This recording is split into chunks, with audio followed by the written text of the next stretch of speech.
And now, tonight's presentation of radio's outstanding theater of thrills, Suspense.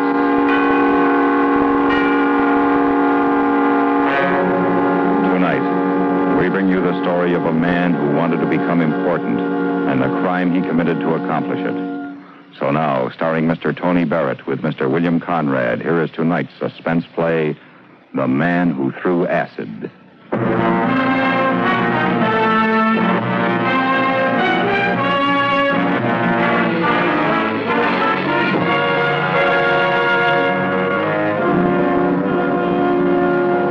He was a young man serving his second year in the city assembly. And because he believed in honest government, he wanted to enact restraining legislation against the racketeers. At first, the older men, the wheels of the political machine, laughed at him, patted him on the back, gave him a cigar. They liked him because he reminded them of their lost ideals, wasted energies. And then they began to listen to him, wondering. The young assemblyman said in council, I wasn't elected to this office to see my wife and kids or anybody else's wife and kids dictated to by the racketeers and the hoodlums in this city. That's what's happening. Dope, gambling, mugging, the protection racket started again.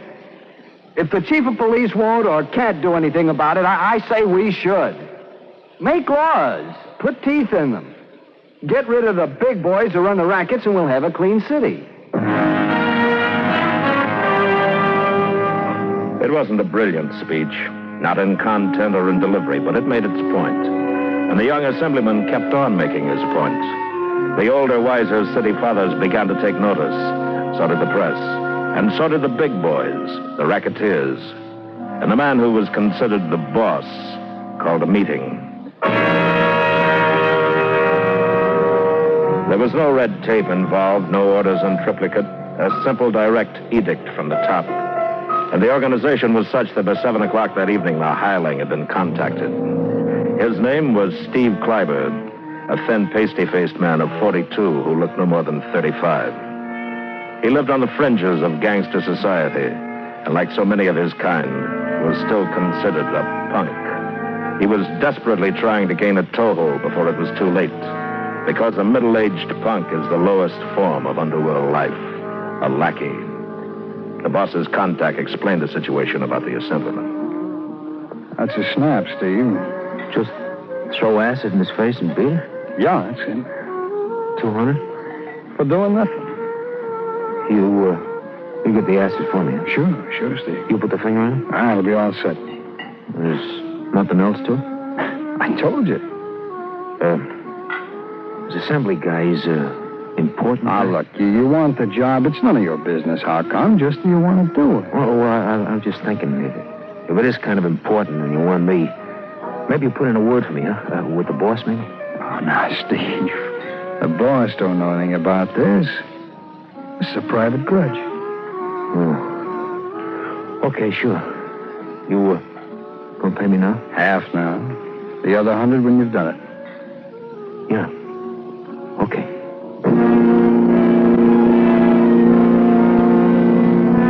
Kleiber was told to wait until he was contacted again. Then the acid would be delivered to him with further instructions. The hired man went home to his apartment and to his girl. He was happy. He had a big job. He had been accepted by the mob. Perhaps his luck had changed. He told his girl, $200, honey. This could be it. What I've been waiting for. Just a drop in a bucket to what I'll get in the next job. Oh, that's swell, Stevie. What have they got you doing? Honey, you know better than to ask. But I tell you this, it's big. Oh, I'll tell you that. Some of the wise guys are going to be saying hello to Steve Kleiber before long. You gonna take me out for Chinese dinner for celebration? Hey, sure I will. We'll have anything you want.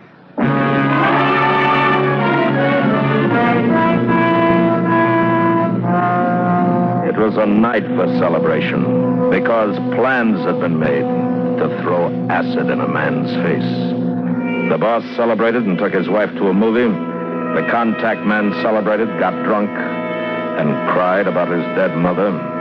And Steve Kleiber went to bed with indigestion following a too-rich dinner. The assemblyman sat up late into the night writing the draft of an anti-racketeer speech to be made at Rotary the next day.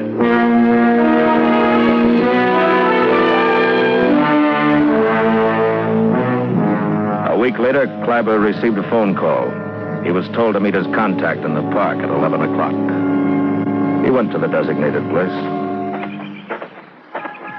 Hi, Steve. You're on time. That's good. Gonna get ahead, boy. You don't like being late? Now, here's the stuff in this bag. Oh, it's in a pint jar with a wide mouth. That way you won't have as much chance missing. Oh, you better wear a glove, too. You don't want to get burned. There's a glove in the bag. You right-handed? Lefty. So wear it on the left hand. It won't matter. When do I do it? 5:30. Today? Yeah. Where? Now, you'll be coming out of the athletic club. He's got a 6 o'clock appointment. You'll leave the club about 5:30. How am I going to know him? Pictures, here. Take a look at him. Yeah. Now, he looks like these pictures, so you won't have to worry. You can't miss him. Yeah. Can I keep these? Yeah. What do I do after it's all this stuff? Ditch the bottle. Break it. And don't touch it without you wearing a glove. No prints on it. Okay. Then what? Take off. Think gonna have a car to pick me up? It's too risky. Cars can be traced. Someone sees the license. You shouldn't have any trouble, though. It's a quiet street. Buildings, well, you know where it is, in the corner. Yeah. Okay, you're right off the main drag. Just get lost in the crowd and don't run. By the time anyone figures out what happened, well, you ought to be home. Hey, seems to me I'm taking some chance for a lousy 200. Give me back what I gave you. I'll get somebody else. No, wait. It's okay. But I sure hope you guys appreciate the risk I'm taking. We appreciate it. Oh, and Steve. Yeah. If anything should go wrong, like say you do get picked up, you don't talk. No names. Not even mine. Oh, nobody gets me to talk. That's my boy. Well, I'll be seeing you.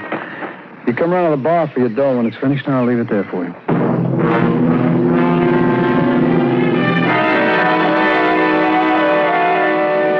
He had 6 hours to kill before doing the job. Standing outside the entrance to the park, he was undecided.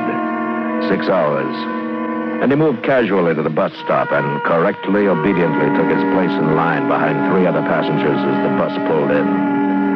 A very ordinary man, carrying a paper sack in which was a jar of acid and a glove. He went to a favorite hangout, a bar at the east end of town, not because he needed a drink. He wasn't nervous, but rather because he hoped to run into some of the boys. Well, he wouldn't tell them anything, but he'd let them understand that he was onto something big. Hey, what do you say, Harry? Steve. And the boys been in, huh? Early. What's it gonna be? You want a beer? Nothing like that. Something fancy. I'm celebrating, boy. Give me something fancy. Huh? What do you want? Oh, I don't know. Something with bourbon, huh? Good bourbon. Soda, water? Old-fashioned, huh? Put everything in it. Make an old-fashioned. Make one for yourself, Harry. And me. Too early. Come on, help me celebrate. I never celebrate till after 5. Well, at 5, I'm going to be tied up. I'm sorry. At 5, I got an appointment. Big appointment. Uh-huh. Oh, yeah, Harry. Morning, Lou. How's everything? Couldn't be better. Fine. What do you say, Lou? Oh, Steve. Well, you've been kidding yourself, huh? No. Hey, Harry, break a quarter for me. Gotta make a phone call. Yeah, sure. How about joining me, Lou? Old-fashioned. Why not? That's good drink. Mm-hmm. Say, Lou, you got any good tips? Here's your change, Lou. Oh, thanks. Lou? What? I said anything good running a day. Thought I'd put 50 across the board if you got... Where'd you get $50, punk? You know, it's funny the way you guys call me. That's really funny. Old-fashioned, 65 cents. Huh? Oh, sure. Thanks, Harry. Hope you can change your 20. It's the smallest I got. Yeah, Lou, that's what it is. Hearing you guys call me punk is pretty funny. You got a little surprise coming to you, boy. Yeah? Well, I'll live. Thanks, Harry. It's okay. Forget the tip, Lou. Just thought I'd do you a favor, give you a fin if the horse come through, but from now on I do my business uptown direct. Hey, you do that. Nerve of that guy, you hear him? Small time, and he's calling me... Oh, it's good old-fashioned, Harry. That's the best. You sure know how to make them, all right. Uh-huh.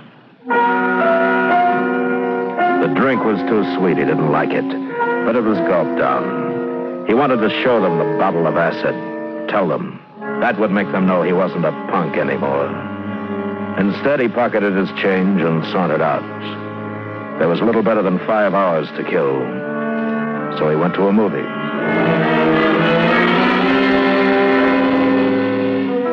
It was a triple feature.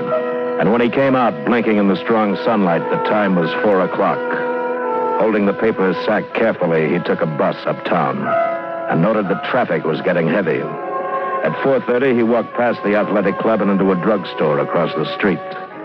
Sitting at the counter, he leafed through a detective magazine and drank 2 large Cokes. The assemblyman had played handball, taken a shower, and by 5 o'clock was dressed and on his way out. His companion suggested a cocktail, but because of his appointment at 6, he begged off. Wish I could, but it'll take me an hour to get out there. I'll take a rain check for next week. So long. Say hello to the wife and kid. Steve Kleiber was waiting outside the drugstore when the assemblyman emerged from the athletic club. He recognized the man immediately and crossed the street. By the time the assemblyman reached his car and was unlocking the door, Kleiber was behind him, the jar held firmly in his gloved hand. There was no one else in sight.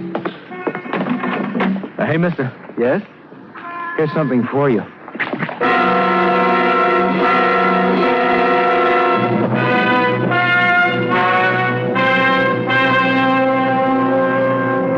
Steve Kleiber didn't see the assemblyman clawing at his face. He dashed the jar to the street and ran to the corner, and a moment was lost among the 5 o'clock homecoming crowds. He felt pride in the smoothness of his accomplishment.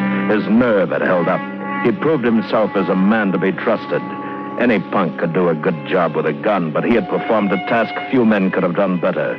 Cold, sure, perfect timing. He went home to his girl, and as he relived the moment in telling, he felt himself become flushed, hot with excitement. So I figured it out, see? Just like a shotgun. You know how when you shoot a shotgun, the lead spreads out? So I figured the same with the acid. Get close enough, just close enough so it won't spread. I was 3 feet. 3 feet. That's when I said, hey, mister. And he turned around. Boy, he could have put me on the Olympics the way I took off. You should have seen me I'm go. glad I didn't. Huh? Well, honey, I'm just telling you That's that. an awful thing doing a thing like that. I don't get you. It's a job, that's all. How come you didn't tell me that's what you were going to do? Why should I tell you? It's none of your business. I tell you now because I thought you'd be interested. I'm not.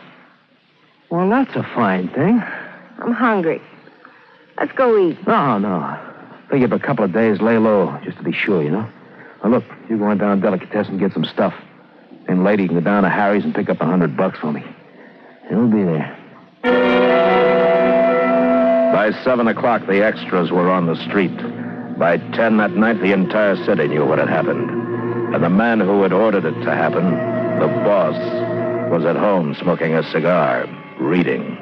His wife came in and said, I just heard the news on the radio. What news?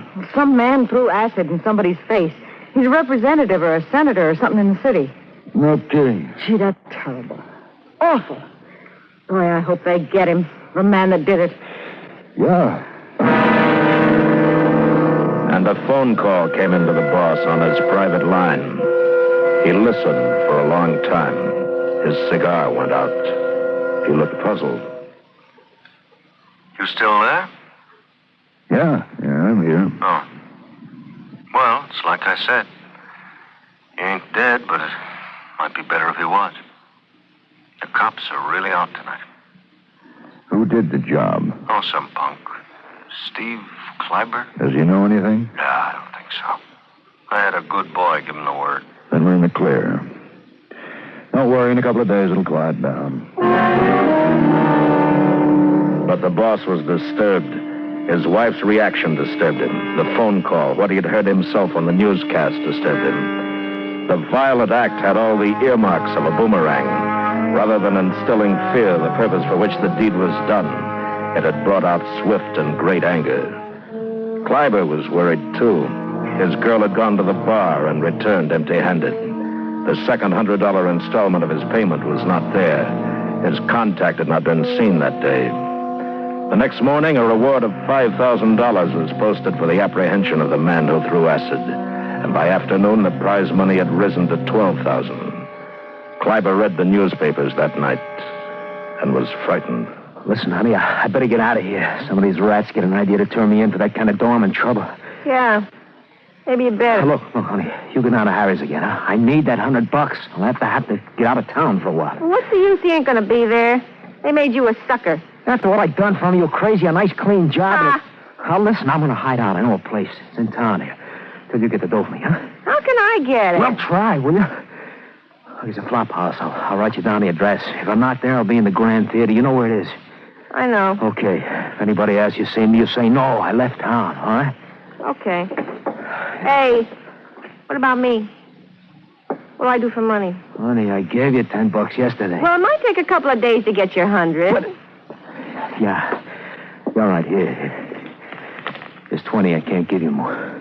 All right. Now, look, you won't let me down, kid. You'll find him. You'll give me the door. What do you want me to do? Write it in blood? All right. Thanks, honey. I'll make it up to you. I'll bet. I'll see you. What a dirty little punk. At first, only a handful of people knew who had done the job. The boss, a half a dozen of his associates, the contact man, and Kleiber's girl. And then the bookmaker, Lou, remembered the incident with Kleiber in Harry's bar. Howie? Yeah, another the same. Wait a minute. Hey, you seen Steve Kleiber around the last couple of days? No. I was just wondering. Oh? Remember the day he was in 2-3 days back? Day the guy got a face full of acid? Remember him talking big, flashing a 20? Yeah. What do you think? I'll tell you, his girl's been in a few times looking for an envelope he's supposed to get. She's been asking for someone, if that means anything. Yeah. You know what the reward is? Last I heard, 12,000. 20. It's a big stink. I wouldn't want to be in that guy's shoes. If Steve did it. Oh, I wouldn't want to be in his shoes. Me either. The police had no leads, but they had an aroused city on their side. They weren't working alone. Every citizen was a potential ally, every news agency a powerful voice. The reward mounted. In a week, it had reached $40,000. The money was offered by the city by indignant groups and individuals. Kleiber was no longer a punk. He was a dangerous animal, a big man. And he waited in dark places, waited for his girl to bring him $100 so that he could run further to get away. The police, the district attorney's office began asking questions, lots of questions. And they started with the boss. They weren't playing games now. Why do you keep after me? I don't know anything about it. Some nut probably who doesn't like a no-smoking law or something. Why don't you guys lay off me? But they didn't lay off him, and he knew something had to be done quickly. He called his associates together. This city is not healthy with Kleiber running around loose. I get the feeling we better get to him before the cops do. He might know something. If he starts talking, we're all in trouble. Shouldn't be hard. Must be a dozen guys on the look for him right now. $40,000 ain't hay. I don't want him turned in. I want him killed. Yeah. Well, we'll get on it right away. It took 3 hours, and the word was out. To every petty racketeer, hoodlum, gunman, the word was find Kleiber. If you turn him into the cops, we'll get you. Just find him and pass the word to the right man. You'll get paid off. The boss wanted him dead, not alive. Kleiber hadn't heard from his girl for 2 days. In desperation, he took a chance and telephoned Harry's bar, asked for the contact man. Harry said. That's you, Steve? Yeah, Harry, yeah, it's me. Is he there? Where are you? Never mind, is he there? Wait a minute.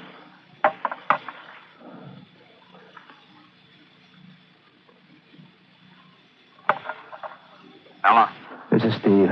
Listen, I want that money. I've got to have it. What are you trying to pull? Oh, now, don't get excited, kid. We had a little trouble. Had to lay low. I'm sorry about it. Where are you, Steve? I'll get it to you right away. Never mind where I am. You give it to... Your girl? Well, Steve, I would, except haven't you heard? She left town yesterday. She's gone out the coast. Now, Steve, why don't you tell me where you are, and I'll get... He was afraid. More afraid than he'd ever been in his life. He'd read the papers, knew the whole city was after him. And now he knew from the sound of that voice, they were after him, too. There was nobody to trust now. His girl, everything gone. And even in his fear, he still didn't quite understand why it was happening. He'd done the job he'd been told to do, done it well. And they'd all double-crossed him. The big boys. He didn't understand. One thing he did know now, however, he was valuable. He was worth money. But was it his life that was valuable? Or perhaps they'd find him, kill him, and then turn him in. The rewards didn't say anything about being alive. As he left the cigar store, he didn't see the proprietor pick up the telephone. Hello? This is Shackley on the corner of 5th. I thought you'd like to know Steve Kleiber was just in here, making a phone call. Yeah, he just went out, walking east.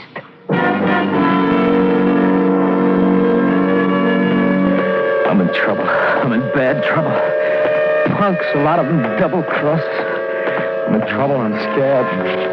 Boy, I shouldn't be out like this. I gotta find someplace to hide out. Where?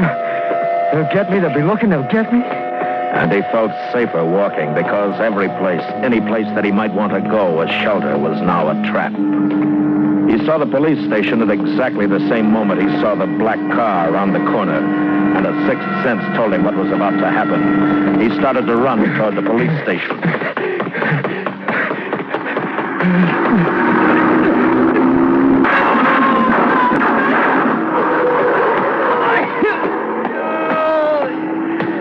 You cop!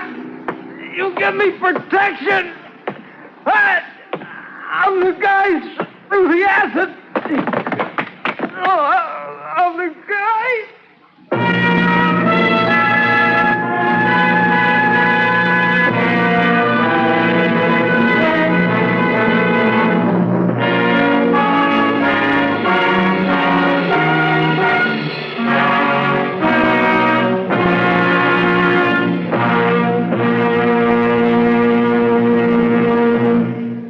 Suspense, in which Mr. Tony Barrett and Mr. William Conrad starred in tonight's presentation of The Man Who Threw Acid. Be sure to join us next Wednesday when we again bring you another presentation of radio's outstanding theater of thrills, Suspense.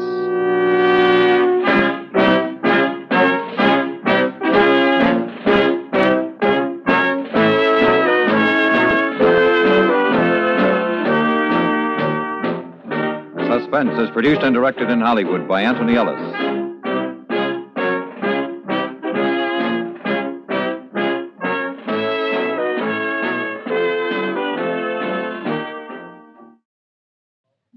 And now, a public service message from CBS Radio. Remember that phrase, one of our aircraft is missing? Another time around, it might be, one of our cities is missing. Radar can spot enemy aircraft before they reach our cities, but there are gaps which only your eyes can fill.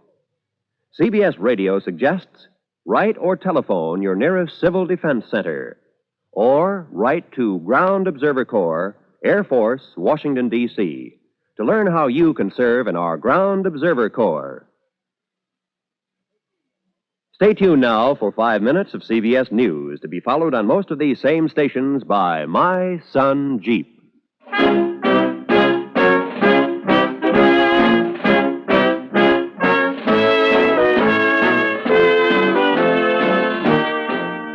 You hear America's favorite shows on the CBS Radio Network.